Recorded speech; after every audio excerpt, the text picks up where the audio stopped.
আলাইকুম প্রিয় শিক্ষার্থী, আশা করি তোমরা ভালো আছো। আলহামদুলিল্লাহ আমিও তোমাদের দোয়ায় ভালো আছি। আজকে আমি আমার 310 নম্বর লেকচার শুরু করতে যাচ্ছি। প্রিয় শিক্ষার্থী, আজকে 310 নম্বর লেকচারের শুরুতে তোমাদের প্রতি আহ্বান রাখবো আমার ইউটিউব চ্যানেল প্লার ভিডি চ্যানেলটি সাবস্ক্রাইব করার জন্য। প্লার ভিডি চ্যানেলটি সাবস্ক্রাইব করলে আশা করি তোমরা উপকৃত হবে। প্রিয় শিক্ষার্থী, আজকে দ্বাদশ শ্রেণীর তাপগতিবিদ্যা অধ্যায় থেকে 13তম পর্ব আলোচনা করব। আজকের আলোচনার প্রথম টপিক হচ্ছে এন্ট্রপি। দেখো, এন্ট্রপি হচ্ছে মূলত একটি তাপীয় বিশৃঙ্খলা। তাপীয় কি বিশৃঙ্খলা? এই বিশৃঙ্খলা সম্পর্কে সর্বপ্রথম 1854 সালে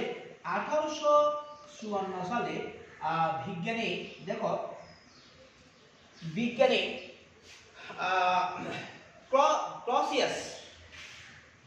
ক্লসিয়াস যখন তাপগতিবিদ্যার দ্বিতীয় সূত্রের সংজ্ঞা দিয়েছিলেন, তখন তিনি উপলব্ধি করেছিলেন যে সমুষ্ণ প্রক্রিয়ায় বস্তুর যেমন তাপীয় দম স্থির থাকে, সমুষ্ণ প্রক্রিয়ায় বস্তুর যেমন তাপীয় ধর্ম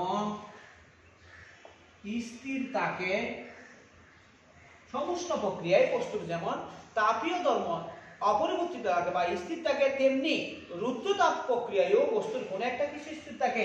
তেমনি রুদ্ধতাপ প্রক্রিয়ায়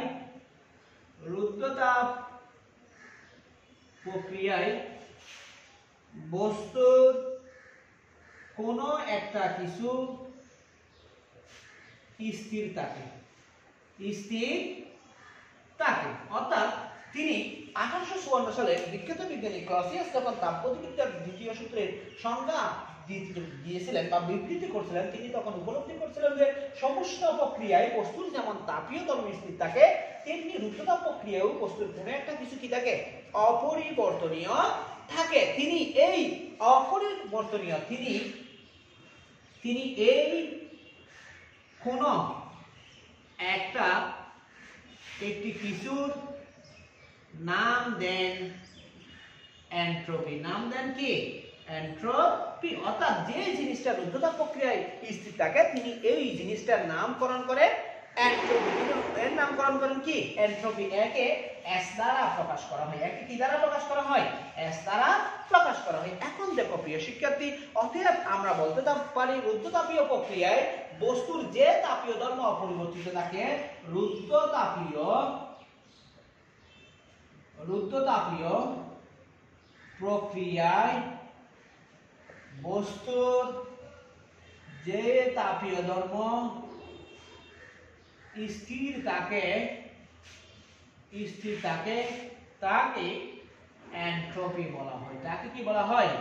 এন্ট্রপি বলা হয়। তাহলে আমরা বলতে পারতেছি কি, রুদ্ধতাপ প্রক্রিয়ায় বস্তুর যে তাপীয় ধর্ম অপরিবর্তিত থাকে তাকে কি বলতে পারি? এন্ট্রপি বলতে পারি। দেখো প্রিয় শিক্ষার্থী, কোন সিস্টেমের এন্ট্রপির পরিবর্তন শুধুমাত্র সিস্টেমের প্রাথমিক ও চূড়ান্ত তাপমাত্রার উপর নির্ভর করে। কিসের উপর নির্ভর করে? সিস্টেমের প্রাথমিক ও চূড়ান্ত তাপমাত্রার উপর নির্ভর করে। তার মানে এন্ট্রপির পরিবর্তন সিস্টেমের প্রাথমিক ও চূড়ান্ত তাপমাত্রার উপর নির্ভর করবে। তাহলে দেখো, ধরা যাক কোন সিস্টেম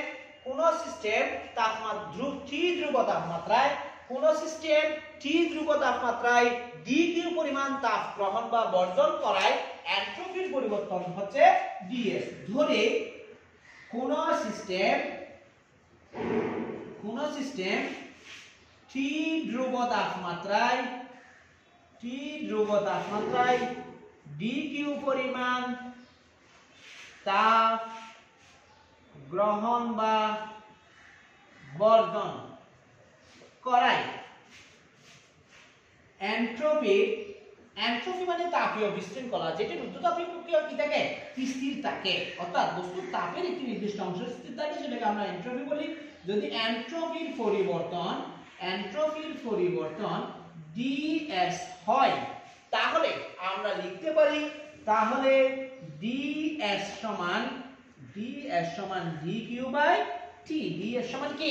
ডিকিউ বাই টি। অর্থাৎ T ধ্রুব তাপমাত্রায় যদি কোনো বস্তু কি করে dQ পরিমাণ তাপ শোষণ বা বর্জন করে সেই ক্ষেত্রে টোটাল এন্ট্রপির পরিবর্তন ds হলে ds সমান আমরা লিখব dQ/T dQ/কি T এটা তোমাদের কি রাখতে হবে মনে রাখতে হবে সুতরাং এই সমীকরণ থেকে আমরা দেখতে পাচ্ছি যে রুদ্ধতাপীয় প্রক্রিয়ায় কার্যনির্বাহক বস্তুর সাথে বাইরের তাপের আদান প্রদান হয় না বাইরের তাপের আদান প্রদান হয় না আমরা জানি যে রুদ্ধতাপ প্রক্রিয়ায় যখন কাজ সম্পাদন হয় সেক্ষেত্রে বাইরের তাপের কোনো আদান প্রদান হয় না অর্থাৎ মোট তাপ dQ সমান 0 হয়ে যায় মোট তাপ dQ সমান কি হয়ে যায় 0 হয়ে যায় dQ সমান যদি 0 হয়ে যায় তাহলে এখান থেকে আমরা ds সমান কি লিখতে পারি দেখো ds সমান আমরা লিখতে পারি ds সমান 0/T সমান কত 0 সমান কত 0 তাহলে আমরা দেখতেছি যে রুদ্ধতাপ পরিবর্তনের ক্ষেত্রে এন্ট্রপির কোনো কি হয় না পরিবর্তন হয় না যদি তাপমাত্রা স্থির না থাকে অর্থাৎ তাপমাত্রা পরিবর্তন হয় কোনো বৃহৎ পরিবর্তনের জন্য এন্ট্রপির যদি কি হয় পরিবর্তন ds হয় অর্থাৎ তাপমাত্রা যদি স্থির না থাকে তবে ds সমান হবে ইন্টিগ্রেশন T1 থেকে T2 dQ/T কত T অর্থাৎ তাপমাত্রা T কখনো ঋণাত্মক হতে পারে না তাপমাত্রা T কখনো কি হতে পারে না ঋণাত্মক হতে পারে না তবে শোষিত তাপকে ধনাত্মক এবং বর্জিত তাপকে ঋণাত্মক বিবেচনা করা যায় উল্লেখ্য কোন সিস্টেম তাপ শোষণ করলে এন্ট্রপি বৃদ্ধি পায় তাপ বর্জন করলে এন্ট্রপি হ্রাস পায় কোন সিস্টেম তাপ শোষণ করলে এন্ট্রপি বৃদ্ধি পায় এবং বর্জন করলে এন্ট্রপি হ্রাস পায় এন্ট্রপি কি পায় হ্রাস পায় প্রিয় শিক্ষার্থী আশা করি তোমরা এন্ট্রপি সম্পর্কে বুঝতে পারছো এন্ট্রপির একক দেখো আমরা এই সমীকরণ থেকে এন্ট্রপির একক লিখতে পারি dQ/T তার মানে একক হবে জুল পার কেলভিন জুল কি কেলভিন পার কেলভিন এবং মাত্রা দেখো প্রিয় শিক্ষার্থী মাত্রা হবে এখানে জুলের মাত্রা বাই তাপমাত্রার মাত্রা বা ml² T inverse T inverse 2 theta inverse 1 ml² T inverse 2 theta inverse 1 এটাই হচ্ছে এন্ট্রপির মাত্রা এখন আমরা এন্ট্রপির তাৎপর্য নিয়ে আলোচনা করব অর্থাৎ এন্ট্রপি মূলত কি জিনিস এবং এর কি হতে পারে না হতে পারে সেটা নিয়ে আমরা কি করব আলোচনা করব দেখো এন্ট্রপির তাৎপর্য বা বর্তমান পৃথিবীতে এন্ট্রপির গুরুত্ব কি এবং এন্ট্রপি কি ভালো বা খারাপ করতেছে সেটা আমরা দেখো এন্ট্রপির তাৎপর্য সিগনিফিকেন্স অফ এন্ট্রপি চাপ আয়তন এবং তাপমাত্রার মতো এন্ট্রপি একটি বাস্তব ভৌত রাশি চাপ আয়তন এবং তাপমাত্রার মতো এন্ট্রপি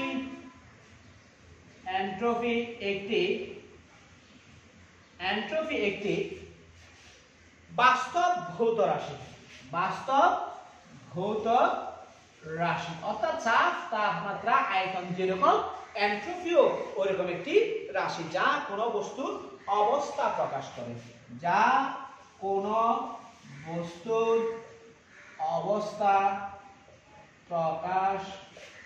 করে 2 নাম্বার আমরা লিখতে পারি এন্ট্রপির মান বস্তুর বর্তমান অবস্থার উপর নির্ভর করে বস্তুর পূর্বের ইতিহাসের উপর নির্ভর করে না এন্ট্রপির মান বস্তুর বর্তমান অবস্থার উপর নির্ভর করে পূর্বের ইতিহাসের উপর নির্ভর করে না, ইতিহাসের উপর নির্ভর করে না, পূর্বের ইতিহাসের উপর কি করে না, নির্ভর করে না। 3 নাম্বার আমরা লিখতে পারি এনট্রপি একটি প্রাকৃতিক রাশি যার মান তাপ এবং পরম তাপমাত্রার অনুপাতে সমান। দেখো এনট্রপি একটি প্রাকৃতিক রাশি যার মান তাপ এবং পরম তাপমাত্রার অনুপাতের সমান, তার মানে আমরা দেখতেছি যে এনট্রপি একটি কি রাশি, প্রাকৃতিক রাশি, এবং এই এনট্রপির মান হচ্ছে মোট তাপ এবং কে পরম তাপমাত্রা সমানুপাতিক। এটি বস্তুর একটি তাপীয় ধর্ম যা তাপ সঞ্চালনের দিক নির্দেশ করে। এটি বস্তুর একটি তাপীয় ধর্ম, এটি বস্তুর একটি তাপীয় ধর্ম যা তাপ সঞ্চালনের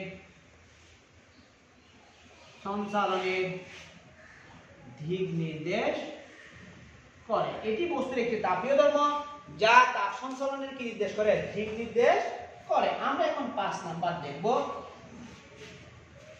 দেখো 5 নাম্বার কি, এটি একটি বস্তুর তাপ গতীয় অবস্থা নির্ধারণ এর সহায়তা করে। এটি বস্তুর তাপ গতীয় অবস্থা নির্ধারণে কি করে, সহায়তা করে। অর্থাৎ এনট্রপি বস্তুর তাপ গতীয় অবস্থা নির্ধারণে সহায়তা করে। রুদ্ধতাপ প্রক্রিয়া পর্যাবর্তী হলে এনট্রপি স্থির থাকে। রুদ্ধতাপ প্রক্রিয়া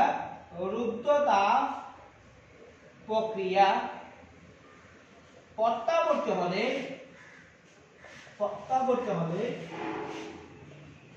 এনট্রপি স্থির থাকে। আমরা কিছুক্ষণ আগেই দেখছি কিন্তু যখন dq সমান 0 হয় তখন ds সমান কি হয়ে যায়, 0 হয়ে যায়। অর্থাৎ রুদ্ধতাপ প্রক্রিয়ার ক্ষেত্রে তাপের আদান প্রদান ঘটে না। অর্থাৎ সেই ক্ষেত্রে আমরা বলতে পারি রুদ্ধতাপ প্রক্রিয়া যদি পর্যাবর্তী হয় সেই ক্ষেত্রে কি হবে, এনট্রপি স্থির থাকবে। প্রক্রিয়া অপত্যাবর্তী হলে, রুদ্ধতাপ প্রক্রিয়া অপত্যাবর্তী হলে বা অপত্যাগামী হলে এনট্রপি কি পায়, বৃদ্ধি পায়। রুদ্ধতাপ প্রক্রিয়া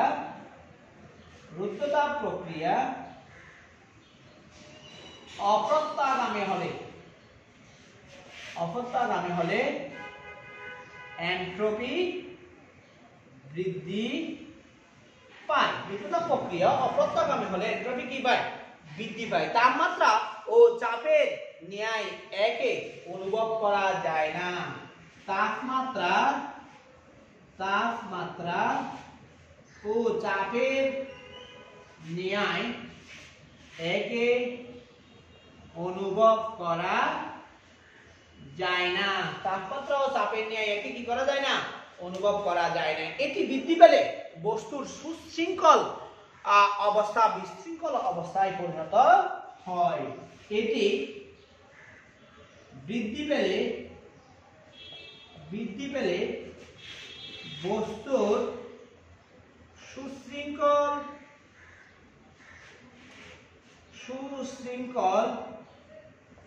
অবস্থা বিশৃঙ্খল অবস্থায় পরিণত হয়। তাহলে আমরা দেখতেছি যে যদি কোনো বস্তুতে এনট্রপি বৃদ্ধি পায় বা কোনো সিস্টেমে এনট্রপি বৃদ্ধি পায় বা কোনো পরিপার্শ্বে এনট্রপি বৃদ্ধি পায় তাহলে তার সুশৃঙ্খল অবস্থাটা কি হয়ে যায়, বিশৃঙ্খল অবস্থায় রূপান্তরিত হয়ে যায়। এরপরে দেখো রৈখিক গতিতে ভর এবং ঘূর্ণন করিতে জড়তার ভ্রামকের রৈখিক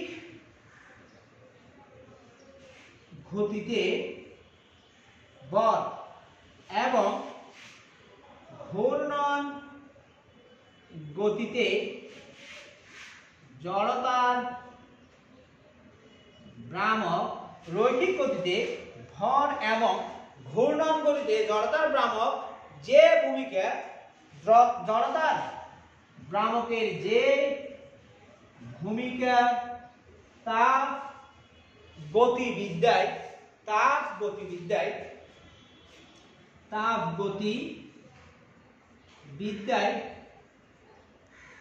এন্ট্রপির ও সেই ভূমিকা তার মানে আমরা দেখতেছি যে ঘূর্ণন গতিবিদ্যায় জড়তার ভ্রামক যে কাজ করে বা রৈখিক গতিবিদ্যায় ভর যে কাজ করে তাপ গতিবিদ্যায় এন্ট্রপিও একই রকম ভূমিকা পালন করে। তাই এন্ট্রপিকে তাপীয় জড়তা বলা হয়। তাই এন্ট্রপিকে তাপীয় জড়তা বলা হয়। দেখো, তাই এন্ট্রপিকে কি বলা হয়? তাপীয় জড়তা বলা হয়। কারণ আমরা দেখতেছি যে এন্ট্রপি ঘূর্ণন গতিবিদ্যায় জড়তার ভ্রামক যে কাজ করে এবং রৈখিক গতিবিদ্যায় ভর যে কাজ করে তাপ গতিবিদ্যায়ও এন্ট্রপি একই রকম ভূমিকা পালন করতেছে। সুতরাং আমরা বলতে পারি এন্ট্রপি একটি তাপীয় জড়তা। প্রিয় শিক্ষার্থী, তোমরা এন্ট্রপি কি জিনিস এবং এন্ট্রপির তাৎপর্য সম্পর্কে একটি নিখুঁত ধারণা পেয়েছো আশা করি। আজকে এই পর্যন্ত। আমরা আগামী এপিসোডে নতুন একটা টপিকস নিয়ে তোমাদের সামনে হাজির হব। এই পর্যন্ত ভালো থেকো। আসসালামু আলাইকুম।